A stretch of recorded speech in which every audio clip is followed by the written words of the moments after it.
Ditreskoba Polda Jatim bekerja sama dengan Bea Cukai Jatim berhasil membongkar penyelundupan narkoba jenis sabu-sabu seberat 2,1 kg. Barang narkotika ini dikirim dari Guangzhou, Cina ke Tanjung Perak, Surabaya melalui kapal menggunakan kiriman peti kemas. Untuk mengelabuhi petugas, sabu-sabu senilai kurang lebih dari 30 miliar ini diselundupkan ke dalam pipa mesin fogging. Sabu-sabu yang berada di dalam mesin fogging ini sendiri berhasil diketahui oleh petugas Bea Cukai dan polisi setelah melakukan pemeriksaan barang lewat mesin X-ray.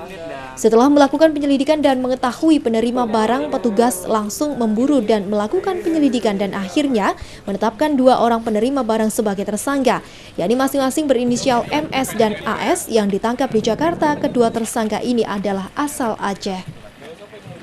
Jadi dia dimasukkan ke sebuah kontainer.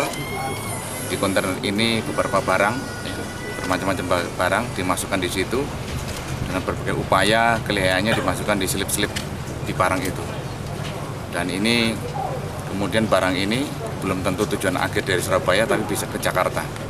Dan karena ini kerjasama yang baik antara pihak Bea Cukai Surabaya dengan Kepolisian Direktorat Narkoba, sehingga walaupun selia apapun penyelundup ini bisa kita ketahui.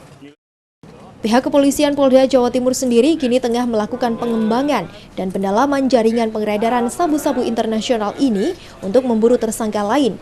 Dari hasil penyidikan sementara, kedua tersangka yang berhasil ditangkap ini berstatus sebagai kurir.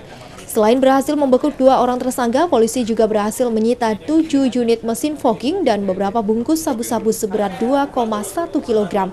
Sementara 2 tersangka yang berhasil dibekuk oleh petugas dijerat dengan Undang-Undang tentang Narkotika dengan ancaman hukuman maksimal 12 tahun penjara.